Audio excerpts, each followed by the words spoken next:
P T I کے دور میں تو سپریم کورٹ کے اوپر حملہ نہیں ہوا. پی ٹی آئی نے تو کبھی جا کے جو ہے وہ لوگوں کے اوپر گولیاں نہیں چلائی ہیں. کبھی پی ٹی آئی نے جا کے پولیس کو یوز کر کے تو پی ٹی وی پہ چڑھائی بھی تو کی گئے نا, پارلیمنٹ پہ بھی تو گئے ہیں. اس سے تحریک نجات کیا تھی؟ پارلیمنٹ کے اوپر ہی گئی تھی نا پی ایم ایل اے. تحریک نجات ہے وہ کریں پھر وہ غلط ہے, یہ کیا بات ہے؟ کوئی غلط نہیں ہے, پولیٹیکل پارٹیز کرتی ہیں, کوئی پرابلم نہیں ہے, مجھے تو کوئی پرابلم نہیں. تو اس تمام معاملے میں آپ کیا دیکھتے ہیں سپریم کورٹ کے اوپر حملہ نتیجہ کیا نکلے گا؟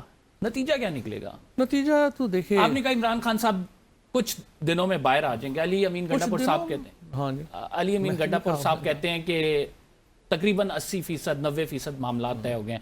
آپ سمجھتے ہیں, کیونکہ آپ کی کل ملاقات بھی ہوئی ہے, کہ بہت ساری چیزیں طے ہو چکی ہیں؟ نہیں, میری بات ہوئی خان صاحب سے, اور خان صاحب کہہ رہے ہیں کہ علی امین ایسے ہی مار رہے ہیں. 80-90% جو بات چیت ہے, اگر یہ ہے کہ میں بنی گالا چلا جاؤں یا مجھے وہ اٹھا کے جو ہے وہ نتھیا گلی کے گیسٹ ہاؤس میں رکھ دیں, تو اس میں کیا وکٹری ہے؟ یہ تو حکومت آج کرنا چاہ رہی ہے. تو پہلے دن اٹک میں خان صاحب کو کہہ دیا گیا تھا کہ آپ باہر چلے جائیں, تو آپ حکومت چلنے دیں اور یہ ہو جائے گا وہ ہو جائے گا. یہ تو عوام ہار گئی نا. اگر آج عمران خان نے شہباز شریف بننا ہے تو جو علی امین کا گنڈا پور کا فارمولہ لگا دیں. عمران خان تو صرف ایک ہی نقطے کے اوپر بات چیت ہے, اور بات چیت ہے نئے الیکشن کب ہونے ہیں. عمران خان کو آپ نے یہاں سے لے کے بنی گالا جانا ہے یا وہاں, اصل میں بات چیت ہوئی کیا پھر؟ عمران خان نے کہا کہ وہ علی امین جو بات کر رہا ہے وہ فضول ہے, وہ بات نہیں ہے. تو پھر پیچھے کیا بات چیت چل رہی ہے؟ علی امین نے بتایا نا ہمیں کہ یہی بات چیت جو ہے وہ چل رہی ہے تھی, کہ فارمولہ تھا کہ ان کو ادھر لے جائیں یا ادھر لے جائیں. 2 سال کے لیے خاموشی کا کہا گیا تھا, یہ تو اٹک میں ہی کہا گیا تھا نا. اور اب عمران خان صاحب اپنے طور پر یہ ڈیسیجن لے چکے ہوئے ہیں کہ اب جو مرضی ہو جائے, ڈیل کوئی نہیں کرنی. ہاں نہیں, عمران خان بالکل اپنے موقف سے 1 انچ بھی پیچھے نہیں ہٹے. لیکن فواد چودھری صاحب, you are very seasoned politician, اور آپ کو پتہ ہے کن حلقوں میں مقبول ہونا پڑتا ہے. لیکن قبولیت کے لیے بھی تو مقبولیت چاہیے نا, یہ ایک دوسرے کے ساتھ ہی ہیں. فوج یا اسٹیبلشمنٹ یا حکومت جو ہے وہ عوام سے اتنے فاصلے پہ تو نہیں رہ سکتے, اور کتنی دیر رہ سکتے ہیں. دیکھیں نا, یہ نہیں ہے, یہ تو ایسی باتیں ہی ہیں کرنے والی. ایشو یہی ہے کہ الٹیمیٹلی جو ریاست ہوتی ہے وہ عوام کا نام ہے, اور عوام کے بغیر کوئی ادارہ جو ہے وہ فنکشنل نہیں ہو سکتا. خواجہ آصف کہتے ہیں کہ اسٹیبلشمنٹ ایک پرپیچول فورس ہے, اور ہم نے سیکھا ہے بہت کچھ ماضی سے. کیا عمران خان نے اپنے لیے سارے دروازے بند کر دیے؟ نہیں, کوئی ایسی بات نہیں ہے.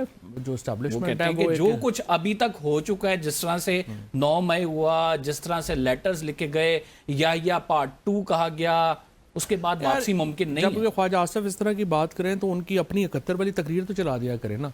جتنی گھٹیا اور تقریر انہوں نے کی ہوئی ہے 71 کے اوپر, اتنی تو کسی نے اور بات کی ہوئی نا پاکستان کے اوپر. اگر ان کی صلح ہو سکتی ہے مفاد کے لیے, تو پھر صلح تو ہر وقت, اور صلح ہونی بھی چاہیے. اس کی وجہ یہ ہے کہ فوج کے بغیر تو ملک نہیں چلا کرتے. فوج is integral part of a governance system. So آپ نے جو بھی ایشوز ہیں وہ معاملات تو حل ہونے ہیں. نواز شریف نے خود کیا کیا نہیں کہا ہوا فوج کو, زرداری صاحب نے کیا نہیں کہا ہوا, اینٹ سے اینٹ بجا دیں گے اور کیا کر دیا. وہ ایشو نہیں ہے, یہ تو ایسے ریٹرک ہے نا, جو مرضی کوئی بات کرے اس کا فرق نہیں پڑتا. پرابلم یہ اصل اس وقت یہ ہے کہ عمران خان کو جو پاور کوریڈورز میں ان کی جو جائز حیثیت ہے وہ دینی پڑے گی. اس کے اوپر بلڈ پریشر جو ہے وہ نیچے جاتا ہے. اب عمران خان کو, جس کے ساتھ ملک اس وقت 70-75% اتنا بڑا کنسنسس, آپ اتنے سالوں سے خود پالیٹکس کور کر رہے ہیں, عمران خان سے بڑا پولیٹیکل کنسنسس ہوا ہی نہیں کبھی کسی کے اوپر.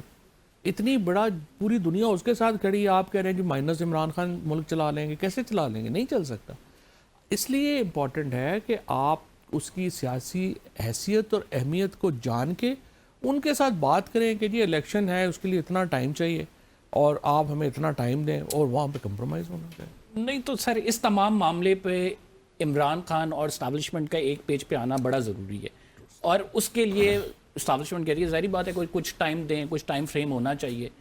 ٹائم فریم کے معاملے پر عمران خان صاحب مان نہیں رہے. نہیں, ٹائم فریم پہ مان جائیں گے. Time frame Imran Khan time frame پہ مان جائیں گے کہ یہ شہباز شریف کی حکومت کو ٹائم دیا جائے.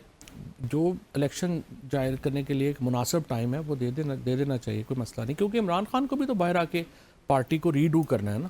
موجودہ پارٹی جو ہے وہ تو ظاہر ہے ایک اس وقت تو اس طرح تو یعنی اگر جو ہے اس تمام معاملے پر کوئی ڈیل ہوتی ہے یا اس تمام معاملے پر رضامندی ہوتی ہے تو ون ون سچویشن ہوگی. ون ون سچویشن, کوئی ایسا پرابلم نہیں.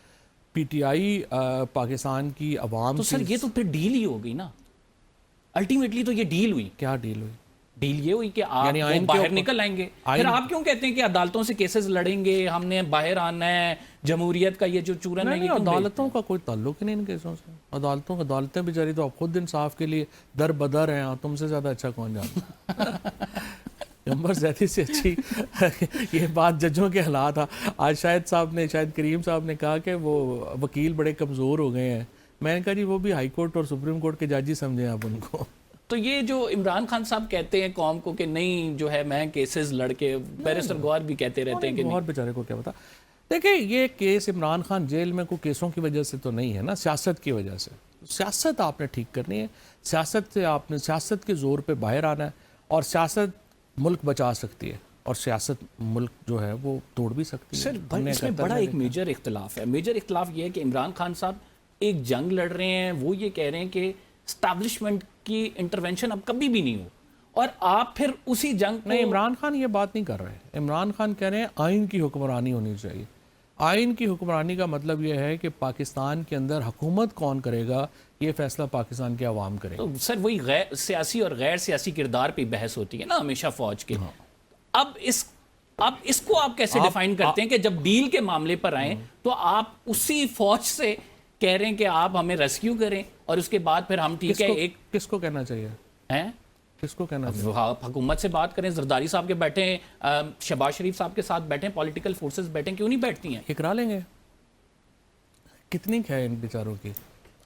سر آپ نہیں سمجھتے کہ پولیٹیکل فورسز آج بیٹھے ہیں تو بہت ساری تبدیلیاں آ سکتی ہیں؟ دیکھیں بات یہ ہے پولیٹیکل فورسز کا پاکستان کے اندر ایک رول ہے اور اسٹیبلشمنٹ کا ایک رول ہے. پاکستان کی اسٹیبلشمنٹ 1951-52 سے ایک رول ادا کرتی آ رہی ہے, اور اس کے پیچھے ہمیشہ انٹرنیشنل قوتیں جو ہیں ان کی بھی یہاں پہ ایک رول رہا ہے. اب آ کے جب سوویت یونین ختم ہو گیا ہے تو یہاں پہ اسٹیبلشمنٹ کا رول بھی تبدیل ہو گیا ہے, اور اسٹیبلشمنٹ کو بھی سمجھنا پڑے گا کہ وہ پاکستان نہیں چلا سکتے. لہٰذا پاکستان کے اندر آئین کی بحالی کی بہت ضرورت ہے, خصوصاً جو ہمارا بنیادی حقوق کا چیپٹر ہے اس کی بحالی کی بہت اہمیت اور ضرورت ہے, اور اس کے لیے سیاسی جماعتوں کے ساتھ اسٹیبلشمنٹ کو بھی بیٹھنا پڑے گا.